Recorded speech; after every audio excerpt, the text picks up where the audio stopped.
नमस्कार, मैं विशाखा ठाकुर। स्वागत है आप सभी का 3.0 टीवी में। वर्चुअल डिजिटल एसेट्स ने पिछले 24 घंटों में थोड़ी प्रगति की है। इन्वेस्टर्स अभी भी रीसेंट मैक्रो इकोनॉमिक इवेंट्स के आउटकम का सारांश देने में व्यस्त हैं और फेडरल रिजर्व के अधिकारियों ने इन्फ्लेशन को नियंत्रित करने के प्रयासों को जारी रखने का संकेत दिया है। रिस्की एसेट्स पर प्रभाव महत्वपूर्ण बना हुआ है। अपने इकोनॉमिक रिकवरी एफर्ट्स को मजबूत करने के प्रयास में फेड ने अपनी सतर्कता बरकरार रखी है और फेड अध्यक्ष जेरोम पोवेल द्वारा रिस्क मैनेजमेंट मोड में होने की बात स्वीकार करने से पता चलता है कि सेंट्रल बैंक जल्द ही पॉलिसी रेट को वापस लेने की संभावना नहीं है। बिटकॉइन जैसी क्रिप्टो करेंसी, जिसे अक्सर इन्फ्लेशन के खिलाफ बचाव के रूप में देखा जाता है, बढ़ते इंटरेस्ट रेट सिनेरियो में कम हो जाता है। सबसे बड़ी क्रिप्टो करेंसी ने $43,000 से नीचे के स्तर पर रहते हुए नरम रुख बनाए रखा। ये हाल ही में 1.4% की गिरावट के साथ $42,357 पर ट्रेड कर रहा था। अन्य बड़े टोकन ऑल कॉइन्स का भी ऐसा ही हाल हुआ। दूसरी सबसे बड़ी क्रिप्टो करेंसी इथेरियम $2,300 से नीचे फिसल गई है। इसने हाल ही में 1% की गिरावट के साथ $2,276 पर ट्रेड किया। अन्य प्रमुख क्रिप्टो करेंसी जैसे सोलाना की SOL, रिपल की XRP, कार्डानो की ADA, एवलांच की AVAX में नरम रुख देखा गया, जबकि बाइनेंस BNB डिफाइंड मोड में था। पिछले 24 घंटों में ग्लोबल क्रिप्टो मार्केट कैप 0.6% घटकर $1.63 ट्रिलियन हो गया। दूसरी ओर टोटल क्रिप्टो मार्केट का वॉल्यूम 12.5% बढ़कर $33.1 बिलियन हो गया। DeFi में टोटल वॉल्यूम वर्तमान में $3.8 बिलियन है और सभी स्टेबल कॉइन्स का वॉल्यूम $28.1 बिलियन है, जो कि टोटल क्रिप्टो मार्केट के 24 घंटे की वॉल्यूम का 11.4% और 84.7% का प्रतिनिधित्व करता है। बिटकॉइन का प्रभुत्व वर्तमान में 51.1% है, जो दिन के दौरान 0.10% कम है। टॉप 15 टोकन का बैरोमीटर IC15 इंडेक्स 0.9% गिरकर 54,377 पर आ गया। इस बीच एल सेल्वाडोर के bitcoin friendly president Nayib Bukele एक और 5 साल के कार्यकाल की ओर बढ़ रहे हैं।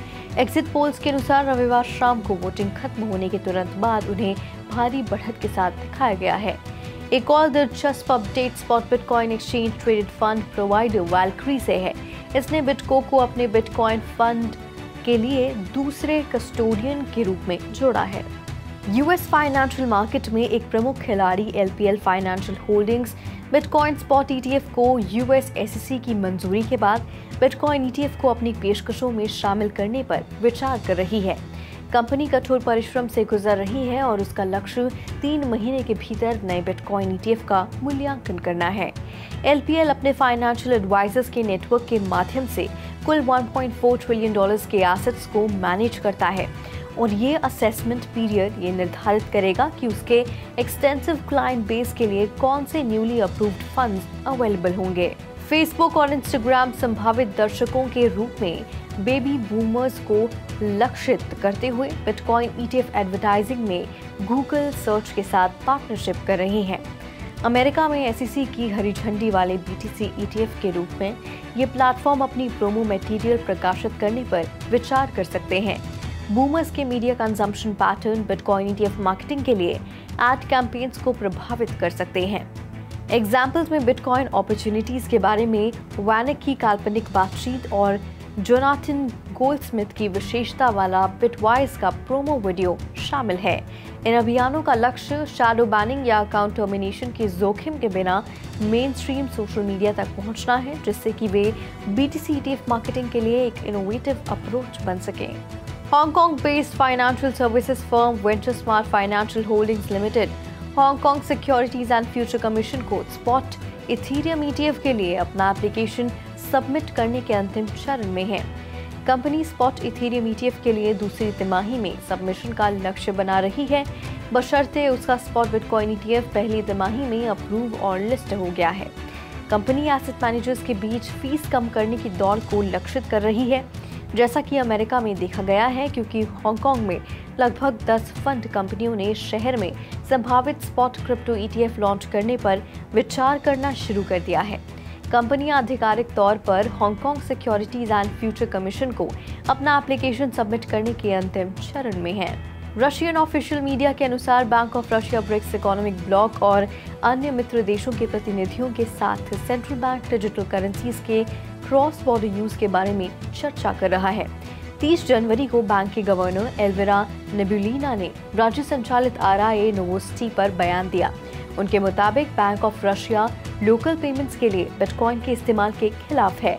हालांकि उसने कहा कि वह इंटरनेशनल क्रॉस बॉर्डर पेमेंट्स के लिए CBDC और क्रिप्टो करेंसी का उपयोग करने में पक्ष में थी।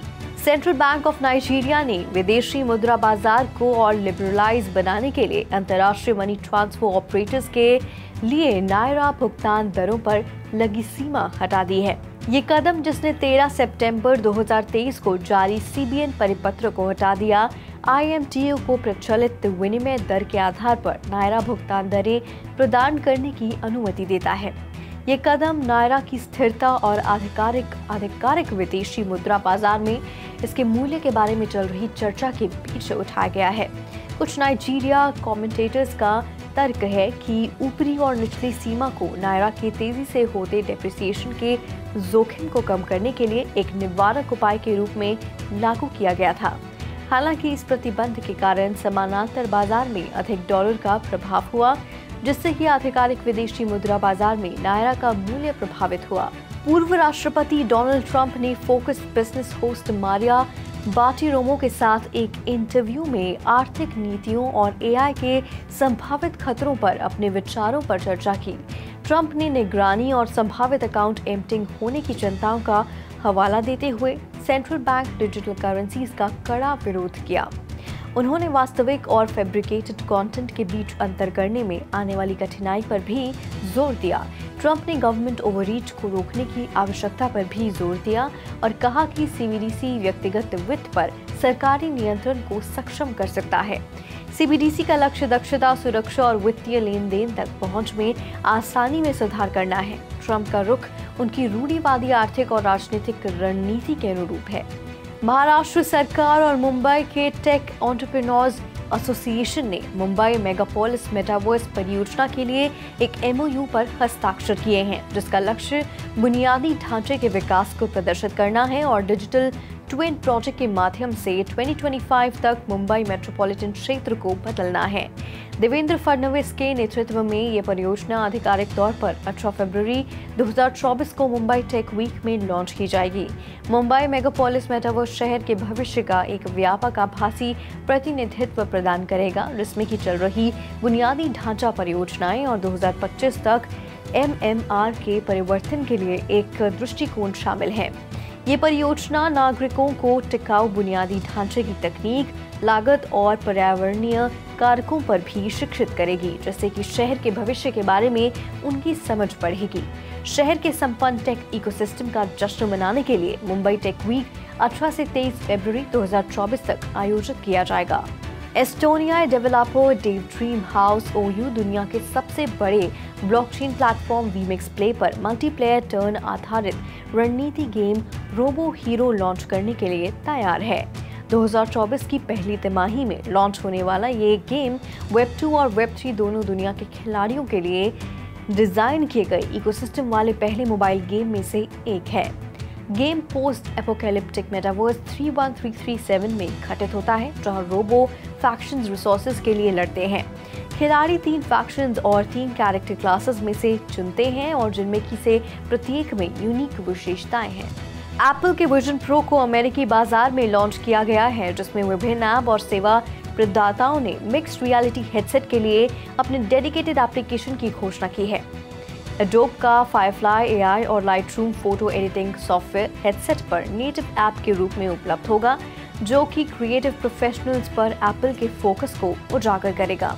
विक्टोरिया VR ने 2024 की दूसरी तिमाही में विजन प्रो के लिए एक मेटावर्स केंद्रित ऐप लॉन्च करने की योजना बनाई है, जो अल्ट्रा रियलिस्टिक ग्राफिक्स और इमर्सिव गेम प्ले का वादा करता है और विजन प्रो और वेब 3 तकनीकी क्षमताओं को भी प्रदर्शित करता है। विक्टोरिया VR का मेटावर्स अपने VR टोकन पर काम करता है, एक्टिव यूजर्स और स्टेकर्स को पुरस्कृत करता है, इन गेम एसेट सेल से आधे रेवेन्यू का रीडिस्ट्रीब्यूशन सुनिश्चित भी करता है। तो आज के लिए बुलेटिन में फिलहाल इतना ही। वेब3 से जुड़ी ऐसी ही तमाम अपडेट्स के लिए लॉग ऑन करें हमारी वेबसाइट www.3versetv.io पर या फिर स्कैन करें QR कोड।